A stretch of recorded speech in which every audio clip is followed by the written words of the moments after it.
This is the face of a man who knew in 2022 he was getting robbed by FIFA Tina. FIFA, FIFA, fixing it for Argentina. Anyone who genuinely thinks Argentina aren't being favoured in this World Cup, just give your head a wobble, mate. Liars! Cheaters! Thieves! Thieves, bro! All right, we need to talk about what is happening at this World Cup. Because at this point, it feels less like a tournament and more like a show where we already know who wins.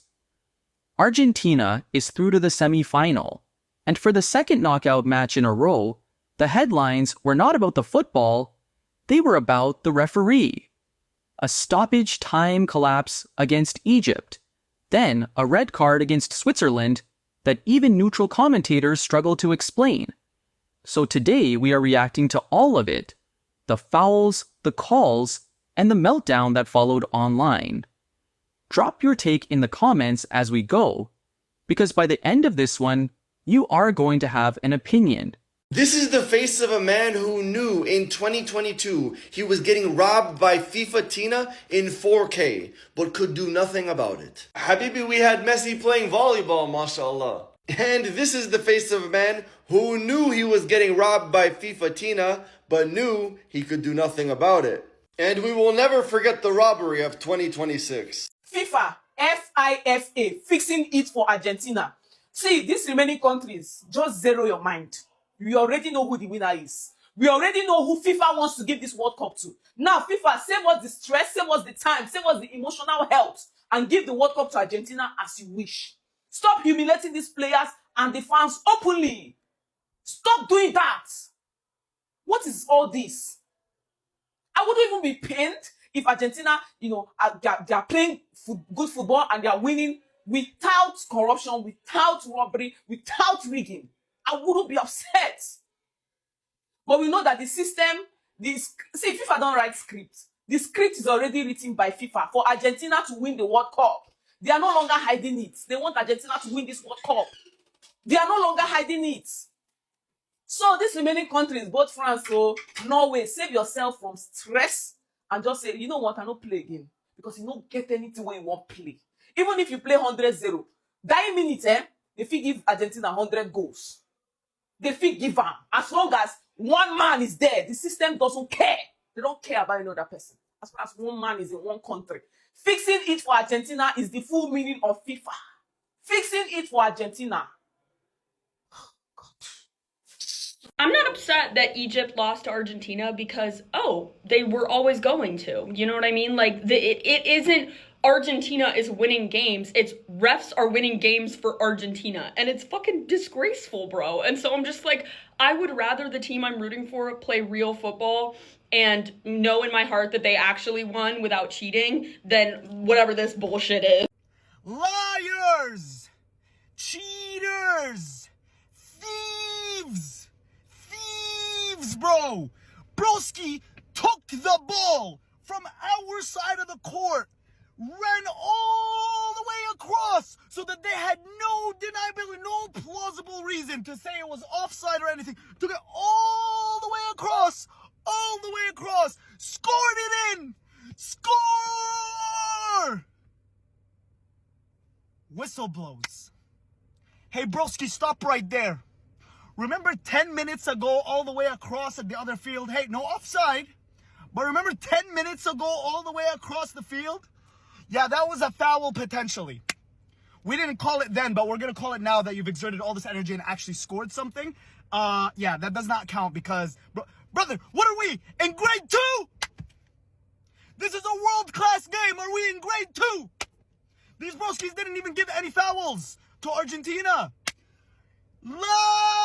This is the small of a player that knows the trick and he cannot do anything about it but just accepts his fate. Argentina won the game, but let's just go through the controversial calls that led them to winning the game. Just for reference, FIFA told us 10 days ago that this was not a foul. In the first half, this Argentinian player slaps Imam Ashur. Not a red card, not even a yellow, and not even a foul. Just let it go. The second controversial call is this. They disallowed a beautiful Egyptian goal because the Egyptian player stomped on the Argentinian player's feet. I'm actually fine with that being a foul. I have no problem with it, even though it's very controversial. Give Salah a penalty then. No. If you want to play this game, go back and give Salah a penalty in the 93rd minute because it is literally the same. And as if you think that was the only penalty that Egypt were robbed of. No, there's another penalty that they should have gotten that they deserved and they didn't get it. It is so obviously rigged. It is so rigged that it's unwatchable. I don't even want to watch the World Cup no more because I'm done with this sport. It is insane to me. It is mind-blowing to me how obvious they are making it. They are making it so obviously, it's just out there. People call Argentina cheaters, and it's not just because of Messi or VAR. This reputation goes all the way back to 1978. Because Argentina were hosting the World Cup under a military dictatorship. And in the second group stage, Argentina and Brazil were fighting for a spot in the final. Both teams had their last game on the same day, Brazil against Poland and Argentina against Peru. And both games were supposed to start at the same time, but suddenly Argentina's game was moved without a clear explanation. So Brazil played first and won 3-1, and Argentina walked onto the pitch knowing exactly what they needed. They had to beat Peru by at least 4 goals, which was insane because Peru weren't some weak team. They were one of the best in the tournament. They had only conceded 6 goals in 5 games. And then against Argentina, they lost 6-0, exactly what Argentina needed. That's when the story got even darker because some Peruvian players later came out and claimed they were incentivized and promised future transfers. And before the match, reporters said Argentina's dictator Videla went into the Peru dressing room and declared unity between the nations. And reports later said that days after the match, the Argentinian government sent money and wheat to Peru. So before VAR and Messi and today's controversy, there was 1978, one of the most suspicious results in World Cup history. Make sure to follow so you don't miss out on any of the stories behind football's biggest moments. Guys, reporting live from my freaking living room. Are y'all watching the World Cup? Like, I don't think I've paid this close attention to any World Cup like I have this year. By the way, diehard football fan. If you haven't or can't tell from my past videos, soccer has my heart. That's my, like, that, I can go on and on and on. That's my safe haven. I was watching the Argentina versus Egypt game. Egypt is up 2. 15 minutes to the end of the game. Argentina is now 2-2. Like, what? Like, I know Messi is great. He's good. But how? This World Cup is so scripted. So many countries have been like bagged out the game because they're calling like, what? I'm so over the World Cup. Like, y'all can wrap it up because it's clearly scripted. I'm done. All right, I don't want to keep talking about this, but it keeps happening, okay? It keeps happening, and as long as it keeps happening, we have to call it out. Just when the whole world was up in arms about everything that we've seen in this tournament favoring Argentina, they do it again. And they do it again brazenly in front of the entire world. The second yellow last night in the middle of the pitch for simulation has never happened in the history of football, and you will never see it again in football. It is absolutely, this has never, simulations are technically a yellow, but they are only ever given in the box when a player is simulating a penalty. They're never given in the middle of the pitch for the simple reason that if you applied this rule across the entirety of the match and you did it evenly and you did it, you know, with consistency, every match would end up with 4 players on either side. I mean, last night, Argentina would have received 25 yellow cards because they simulated about 25 fouls. Once again, the rulebook and the VAR are being used selectively and always, in every case, to favor Argentina. If I flip a coin 100 times and it lands on heads 100 times, it's not that I'm lucky or special. It's that the coin is rigged. In every single match where Argentina has been in trouble or against the ropes, something strange has happened, and it always benefits Argentina. Last night, not only were there a million calls unfairly against Switzerland, but on top of that, Messi has the power to reprimand the ref. To literally, you know that yellow cards are often given to players for speaking to the ref the wrong way or protesting too aggressively. It happens all the time. Messi is scolding the ref and reprimanding him like he's a schoolboy, and absolutely nothing happens. This reminds me of the Negrera scandal here in Spain, that they get caught and they don't care. They just keep doing it. This is exactly the same. This is totally insane, and I'll say it once again, and hopefully for the last time.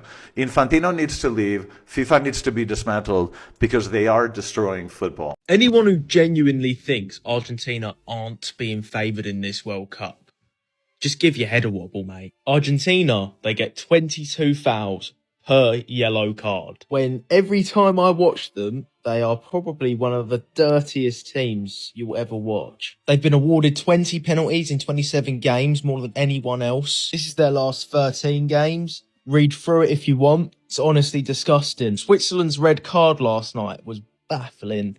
It wasn't even a 50-50. It was just the Switzerland player went up for a header and then the Argentinian player fell to the floor. Come on. That is ridiculous. I think the Switzerland coach is being far too kind here because he probably doesn't want to get a fine. Martinez should have got a second yellow for taking his shirt off, but didn't. As soon as Messi had this little chat with the referee, 2 minutes later, Switzerland get a red card. So basically, I have no respect for Argentina, no respect for Messi. Ronaldo's the guy. Fuck Messi. Fuck Argentina. They're all twats. Let's start with the round of 16 against Egypt. Argentina was down 2-0 with 11 minutes left, looking completely finished. Then, somehow, 3 goals in the final stretch, Messi at the center of it, and Argentina walks away with a 3-2 win. Genuinely incredible football. But afterward, Egypt's own head coach said out loud what a lot of people online were already thinking, that the referee may have felt pressure to keep Argentina alive in the tournament. Egypt's federation has since formally asked FIFA to look into how that match was officiated. Now, a coach complaining after a loss does not automatically mean something shady happened. That is basically part of the job. But when the exact same conversation comes up again 1 match later, people start paying closer attention. So, what do you think? One of the great comebacks in World Cup history? Or did Egypt get robbed? Tell me down below. Then came the quarterfinal against Switzerland, and this is where it gets genuinely wild. Argentina's Leandro Paredes gets a yellow card for a foul on Switzerland's Breel Embolo. Normal enough, except VAR steps in, reviews it, flips the entire decision, and instead sends Embolo off under a brand new rule called mistaken identity, essentially ruling he dove. Switzerland played more than an hour with 10 men after that. Their head coach was furious afterward, saying he simply could not accept the decision and felt it single-handedly changed the result of the match. Embolo was in tears walking off the pitch. Argentina went on to score twice in extra time and advanced 3-1. Online reaction was not much kinder. Several reporters pointed out that Argentina's own players go down just as easily, and if that standard were applied evenly, there would barely be enough of them left on the field to finish a match. Fair call? Or did Switzerland get completely robbed? I genuinely want to know. Quick pause. If this is winding you up as much as it is winding me up, hit subscribe and drop a like. We have got a lot more of this tournament to get through. Okay, back to it. Here's the part that really gets people going.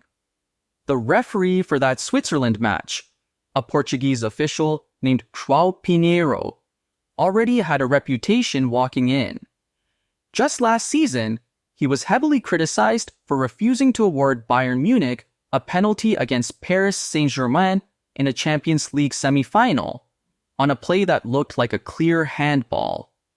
So, out of every available official, FIFA handed one of the tournament's biggest matches to a referee already known for controversial no calls. Maybe that is bad luck. Maybe it really is just a coincidence. but it is exactly the kind of detail that turns a mildly annoying loss into a full-blown conspiracy theory. Do you think FIFA is protecting Argentina on purpose? Or is everyone just reaching for a pattern that is not really there? Let me know. At the end of the day, matches are supposed to be decided by what happens on the pitch, not by a review booth. Whether you think Argentina has earned every bit of this run or gotten a very generous hand along the way, this tournament just got a lot more interesting heading into the semi-final against England. So tell me down below, robbery, rough luck, or are we all just overreacting? If you agree with me, or if you are already typing out an angry comment to prove me wrong. Either way, share this with a friend who needs to see it before kickoff. Subscribe for more, and I will see you next time.